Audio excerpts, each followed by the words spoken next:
Aghfala means to make something heedless, right? The one who we have caused heedless to his heart. We have caused his heart to be heedless. Heedless from what? Heedless an dhikrina, from our remembrance.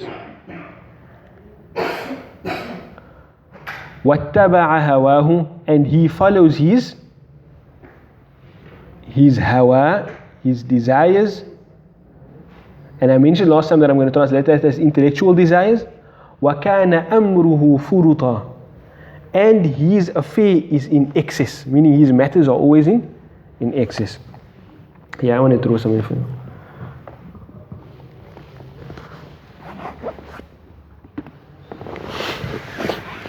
There was a number of words that we spoke about in this verse. I just want to put into perspective. So the first word that we had there was nafs. So just so how we can understand this, right? One word we had there was nafs. Then we had something about zinat al-hayat dunya. I'm going to just put this on the side here. I didn't think this out very well, but inshallah hopefully it will fall together. Zinat al-hayat dunya.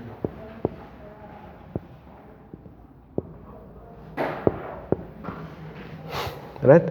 What else do we have? واصبر نفسك مع الذين يدعون ربهم بالغداة والعشي يريدون وجهه ولا تعد عيناك عنهم تريد زينة الحياة الدنيا ولا تطع من أغفلنا قلبه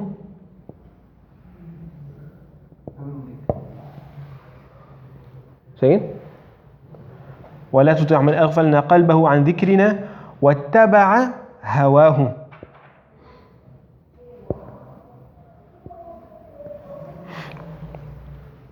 هواه وكان أمره فرطا. Let me have this word here.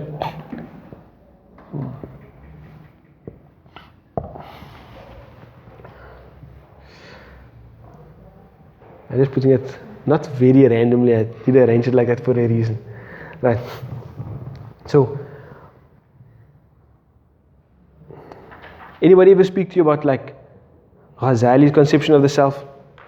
Qalb, nafs, aql, ruh, all that stuff? No? You know how they relate to each other. So, what we learn from Imam al-Ghazali takes it from the Quran. I think I mentioned it to you before. Yeah, I did. Did I do it in relation to this verse? No. So just to recall it, right? So his thing is what? Basically, you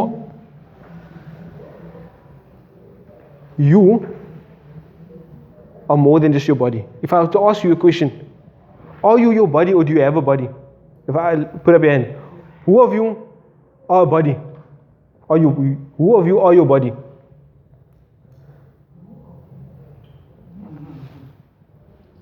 If I ask people this, though atheists should actually say yes. Materialists should actually say yes. Right? Materialists should actually say yes. But if we ask people instinctively, nobody puts up their hand. I asked the question to many people at university anyway, nobody's ever put up their hand. And then I asked, do you have a body? And everybody says yes. But if you have a body and you aren't your body, then who are you?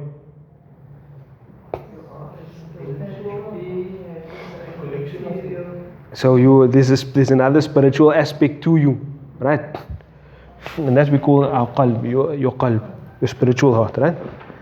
Your body is the house of this qalb. So you do need your body, it has a purpose. Right? To have the drive to maintain that body, Allah gave you a nafs. Right? A nafs that's responsible for hunger. Because if you don't eat, your body is going to wither away. And then your spiritual heart will not have a house any longer. It will cease to exist in this world. If you eat excessively, it's also going to lead to your destruction. It's responsible for anger. You require anger so that you can be assertive enough to protect yourself. Otherwise, people can destroy your body. But if you have too much of it also, then you're going to become destructive.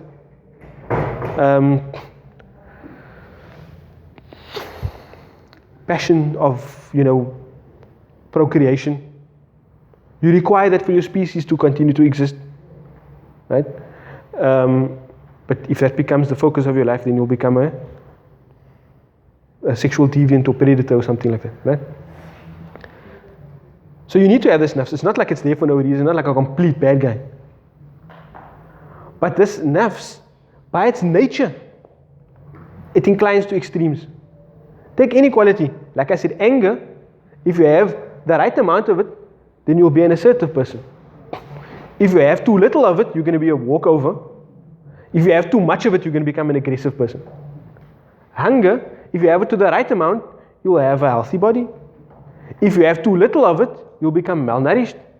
If you have too much of it, you'll become gluttonous and obese. Sexual desire, if you have the right amount of it, you'll procreate and have a good wholesome society. If you know, obviously, because part of maintaining that is having it in proper having relations in proper marriages, etc. It will contribute to having, a well-structured society in terms of lineage. If you have too little of it, well, technically, theoretically, that could lead to the end of your species. If you have too much of it, you can become a sexual predator or deviant, right? And one could think about that for any real quality of the nafs. So you'll find that the nafs inclines to extremes. It's oftentimes either has too much anger or too little anger. It's your job to maintain the balance. It's your job to maintain the balance. And for that you require Mr. Aql, your intellect, to tell you when it's too much, when it's too little. Just think about it. And I always like to use this example. Sunday morning kushistas. Nobody stops at 1. Right? Your mind knows, okay, yes, I can have this. If I eat 1, it's not going to be bad for me. But why is it that after the 3rd one, you're still willing to have the 4th one? Huh? It's because the nafs inclines to that. It wants what it wants now. But if you say, then your aql will tell you, listen here, brother. Enough now. No? So that's the job of your intellect here. It's to tell you, it's to basically govern things.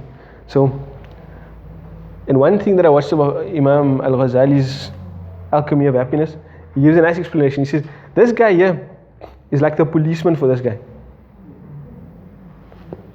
This thing over here, the nafs, is like a beast. It's like a beast. If you feed it too much, he's going to become a monster. And he's going to chow up this policeman.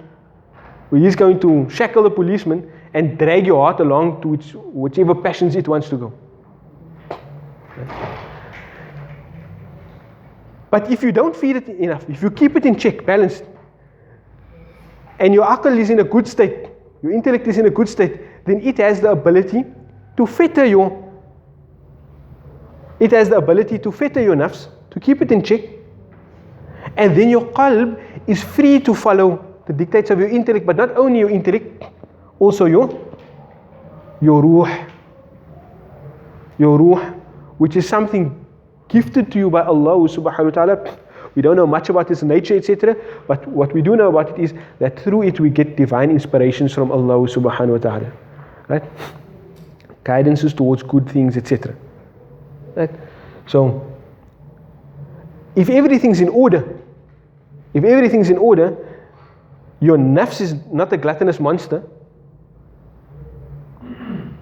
then your intellect will be able to keep this guy in check, and your heart will be free to follow the ruh and the aql to what it identifies as beneficial and good. The foremost of which is belief in Allah subhanahu wa ta'ala and expressing servitude to Allah subhanahu wa ta'ala. So what does Allah subhanahu wa ta'ala say to Rasulullah in this verse here?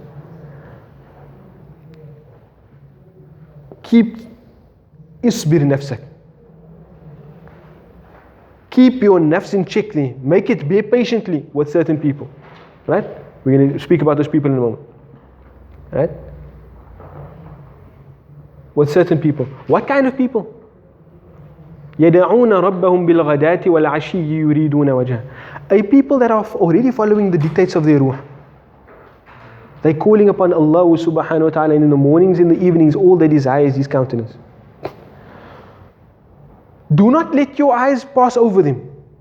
Eyes is a thing of sensory perception. It allows us to perceive the world around us, right? But what we perceive of the world around us also feed our nafs. Our nafs wants what it can see. Take a child to a candy store, you'll see what I mean. Right? They don't yet know how to control the nufus.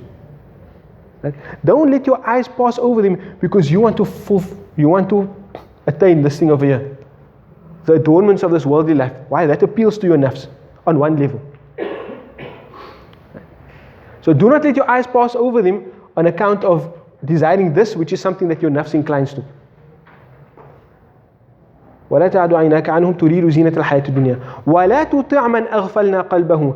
And do not follow one who we have made his heart heedless. His heart is already corrupt. That can be on account of him not following the signals of his ruh, or that can be on account of the fact that his intellect is deficient in some way, such that he cannot recognize Allah.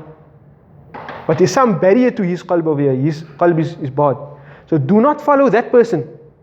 The person that أغفلنا قلبه عن ذكرنا واتبع هواه, and he follows his desires as well. But I mentioned here, this is like more intellectual desires. Right? It's also related to the nafs. واتبع هواه وكان أمره فرطا. And the nature of somebody that's following the dictates of the nafs is that it's in excess, because it inclines to that. It's your job to keep it in check. Get a bit of a picture of the verse. So now, why I say this intellectual desires, but what's the relationship between the two? You see, desire usually starts with that, or what our senses perceive, and then our minds start to justify that. For example, people may have the motive to have authority. People may have the motive to want possessions, material possessions. And that desire for those type of things, that eventually leads to them having intellectual shubuhat, or what we call specious thoughts in their mind. So people, atheism, new atheism that we have now, where people deny Allah subhanahu wa ta'ala altogether, that's an intellectual desire, or caprice, or false thought that people have. But in the form that we have it today, it didn't exist like that before. Even the polytheists and the disbelievers, whatever, they knew there was a creator. But oftentimes, those intellectual desires, they get formed, or they get nurtured and created by physical passions, pleasures. And that's why I say, the nature of atheism, denying Allah subhanahu wa ta'ala, denying the existence of Allah, means that there's nothing to this world beyond the matter that we see around us. And if there's nothing to the world beyond the matter that we see around us, then there's really no purpose to anything. And if there's no purpose to anything, then I can do whatever I want. So now I've created a justification for myself to do whatever beautiful things, whatever is fair seeming to me in this dunya, I can just pursue it, because there's no purpose to anything.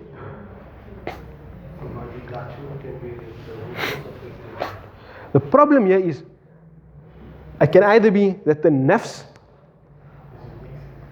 is in excess, right? You need some tazkiyah to nafs going on there, right? He needs to get this guy in check. It could be that his intellect is somehow barred from whatever it could be barred from, and that can lead to his heart becoming corrupt, and that's why he's ignoring the signals of his ruh. So somewhere along the line here, there's a problem. Right? And that needs to be remedied. And that's why the ulama of what you can call tazkiyah, tasawwuf, suluk, whatever you want to. Right? I don't want to give it one name because maybe one guy doesn't like the word tasawwuf, whatever it may be. The reality is essentially the same. They will always speak about how any sin, a physical sin that one does, can be traced back to a problem somewhere over here. Any sin, whether it be desiring something, or maybe it's somebody that he engages in gender-based violence or something, extramarital relations. Yes, it's a physical problem that must stop, but there's also something wrong over here. Somebody maybe that's sexually orientated, or engaging in sexual, what Islam may consider sexual deviancies. Yes, it's a physical wrong manifestation, but there's something wrong over here. Because Allah subhanahu wa ta'ala doesn't command you to do what goes against the system that He created within you. Our struggle in life is to constantly keep this guy in check. To constantly keep this guy in check. To learn, attain knowledge so that this thing can become stronger, more informed. Right? And that's why the attainment of ilm is so important. And in the experience of all of that, through adhkar, through recognizing Allah subhanahu wa ta'ala, through cutting ourselves off from the dunya, all of that fortifies us qalb so that it can follow divine signals that Allah subhanahu wa ta'ala gifts us with. Right? And so that's really the struggle and journey of our life. But there's something else I want to, what's the time? 12 o'clock already. Now there's something else I want to focus on, but inshallah, in our next lesson. Just a question, you can think about it. You can think about this for next time. Why does Allah subhanahu wa ta'ala say, وَاصْبِرْ نَفْسَكَ مَعَ الَّذِينَ يَدَعُونَ رَبَّهُمْ بِالْغَدَاةِ وَالْعَشِيِّ يُرِيدُونَ وَجْهَهُ? Make your nafs be patiently with those people who call upon Allah in the mornings and in the evenings desiring His countenance. A purified soul would naturally want to be with those people, isn't it? So there's something about that in relation to the reason for revelation of that I want to mention to you last time. It may take a bit of time, so we'll leave it for next time, inshallah. We're in there for now. Wa jazakumullahu khairan wa akhiru da'wana alhamdulillahi rabbil alameen. Assalamu alaikum wa rahmatullahi wa barakatuh.